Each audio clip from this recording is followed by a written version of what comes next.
So New South Wales analyst Mark Rhoden. How you going, Mark? Good, thank you, Mark. And yourself? Yeah, not too bad. We'll just probably the last video preview for the year for a couple of weeks anyway. Yeah, fair enough. As we're heading to the last pre-Christmas Metro meeting, so we're at Randwick tomorrow. Not really a particular feature race as such on the card, but yeah, we'll have a bit of a look at maybe at the quaddie leagues and that sort of thing. Unfortunately, this was a transferred meeting. This was meant to be the big one of Warwick Farms' only 2 or 3 Saturday meetings for the year, and it's a bit of a big day out in the southwest down there, but it's going to be 50 degrees or something out there on tomorrow, so they had to move closer to the coast to get the meeting run. So a bit unfortunate, but here we are. All right. Well, as I said, we'll have a bit of a look at the quaddie leagues. Starting on race 6, got a benchmark 78 over the 1,000 metres. Thoughts?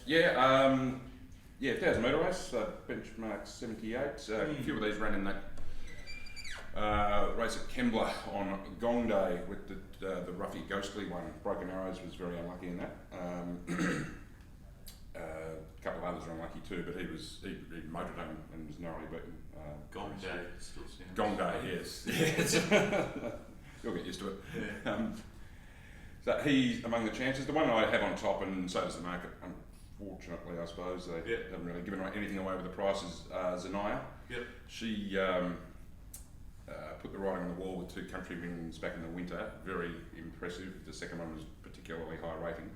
And she came back at that level, dominated a midweek fillies and mares field at Warwick Farm. This is obviously a step up. There will be more pressure, but she does look beautifully placed in the 54.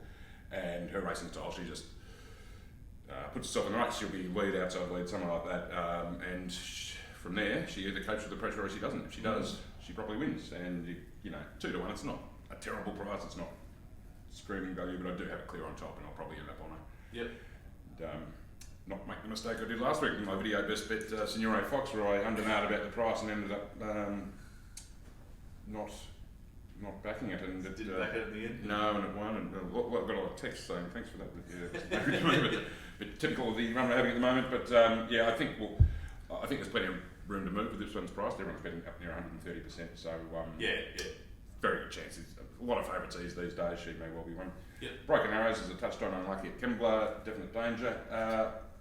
One I will be having a small bet on is Clear the Beach. He had actually, a couple of years ago, he sort of progressed up to Saturday Metro grade. Then he had a long spell.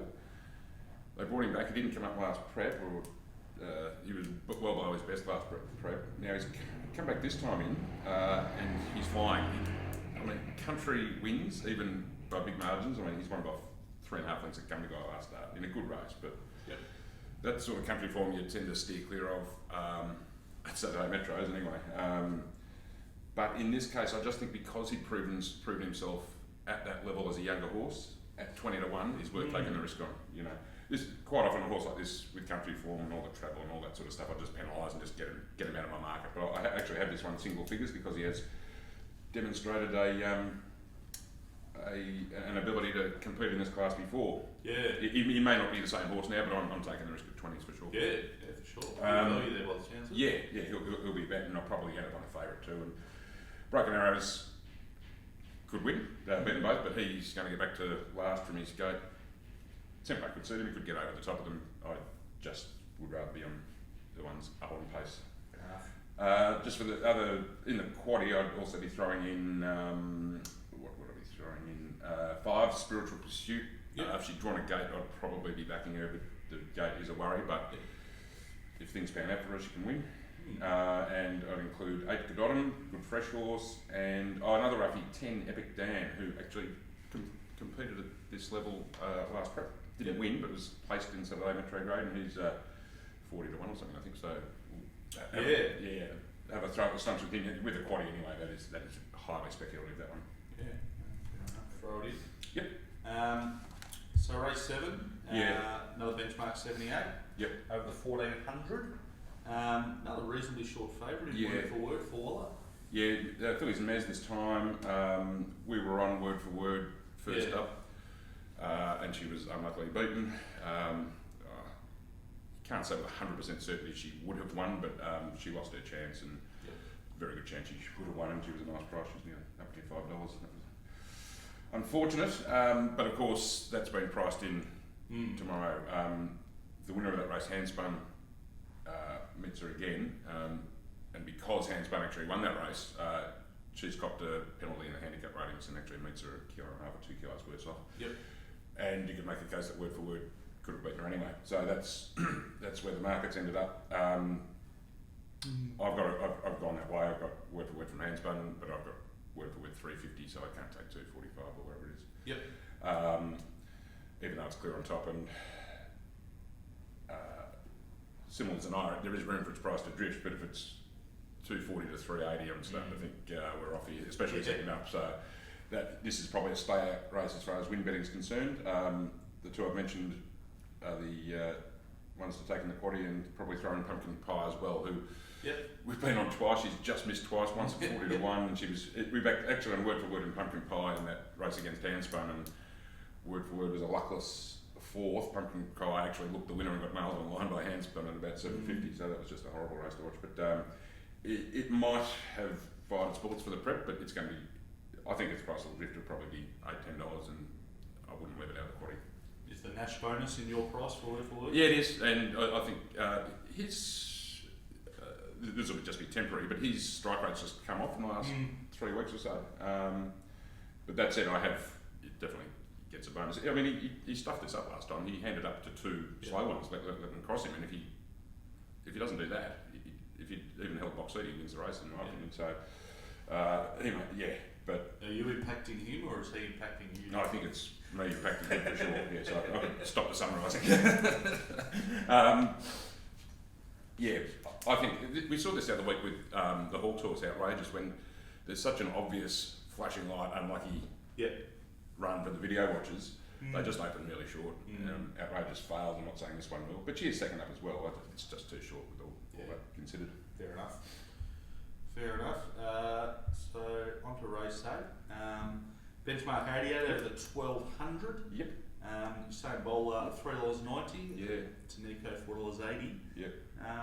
Pretty short Usain Bowler. I think so.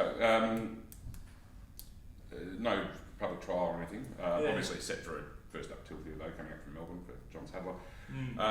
It is too short for me in that his last win, it was on the Wednesday of Corporate Cup week. He bolted it flew, but that was a peak for him. That was a new peak for him for sure. And he's got to come up to Sydney and do it first up. Obviously they've kept him fresh and everything, and they reckon he can. But I reckon that's really priced in at $3.90. Yeah.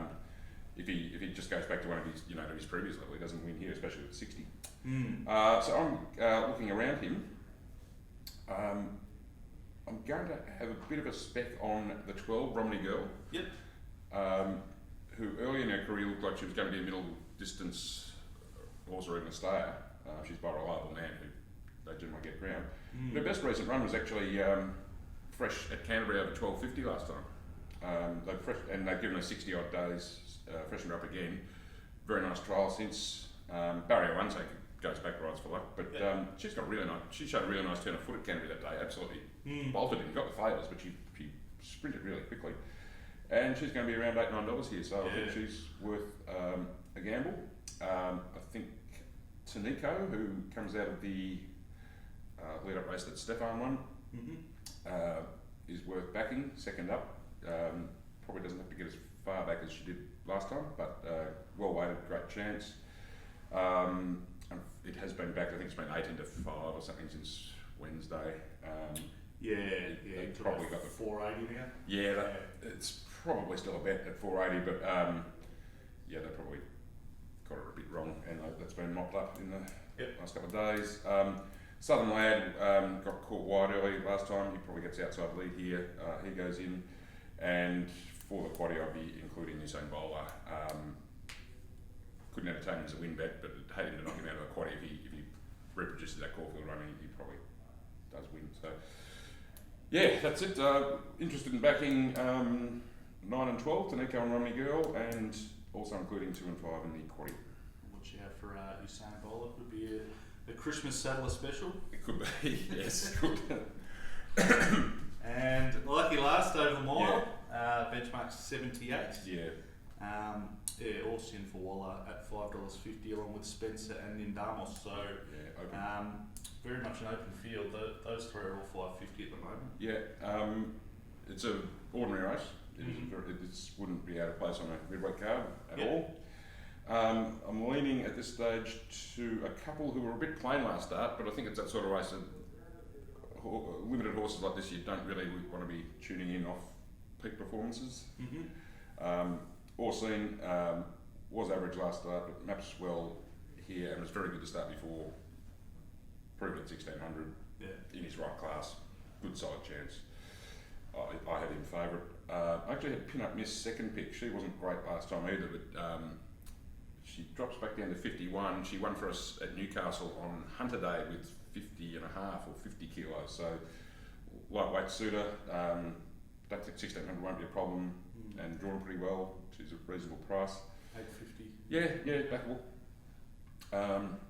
You know, it's not a race to be hugely getting involved in, but she's probably over that price.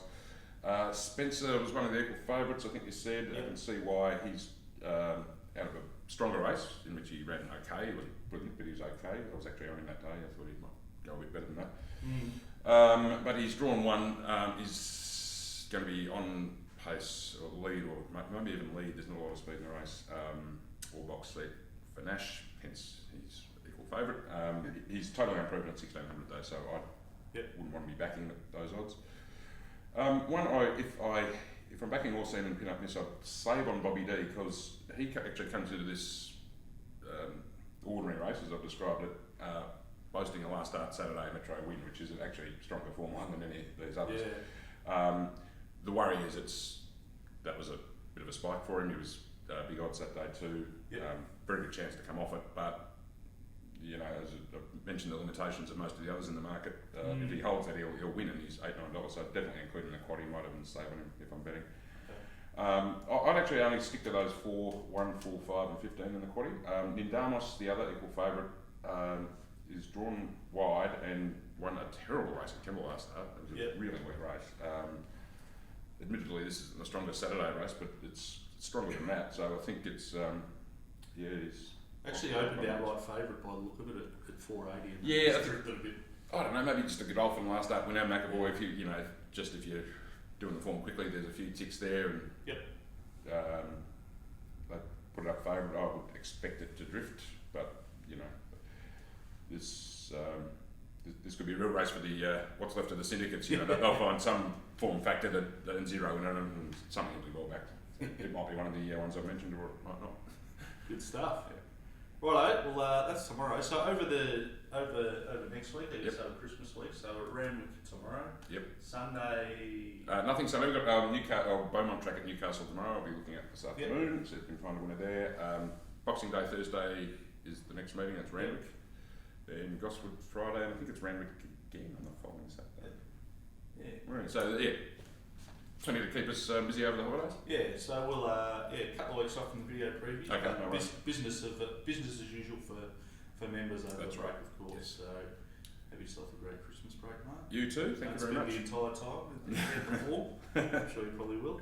And we'll catch you again in a couple of weeks. Good on you. Thanks very much.